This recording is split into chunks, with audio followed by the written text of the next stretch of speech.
Hello friends, today we are going to see what is a Searles apparatus. Okay, if you can see, there is a Searles apparatus which is you are viewing at this particular moment. What are those components? There are some separate components I will show you. Here basically we are going to find out the thermal conductivity of a good conductor. Here you can see a copper rod. I'll dismantle it and I will show you what are the components of this Searles apparatus. Okay.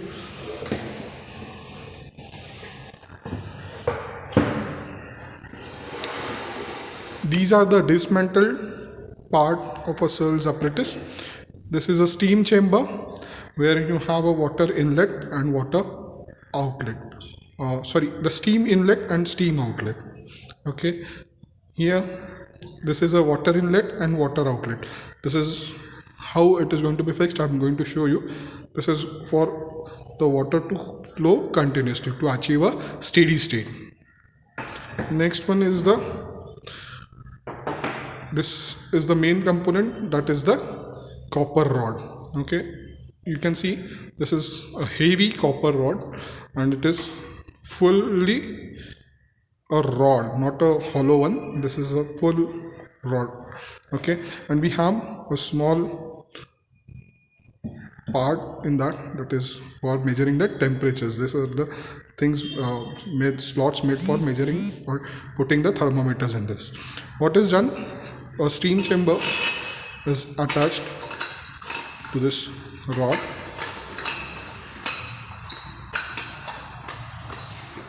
Where the steam goes inside and steam leaves this particular steam chamber. Water is heated in a water bath and the steam which is created is passed through this particular chamber.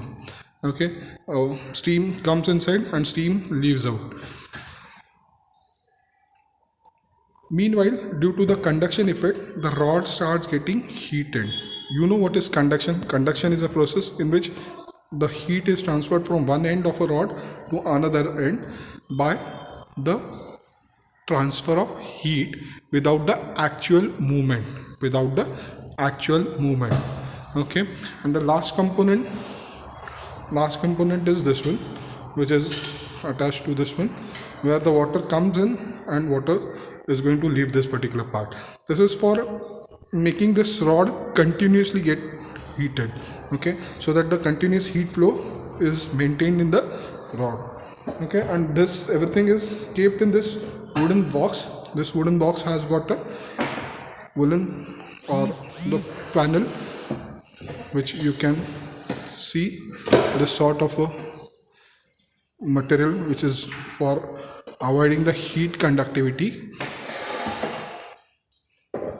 It is a bad conductor and this is put inside this particular wooden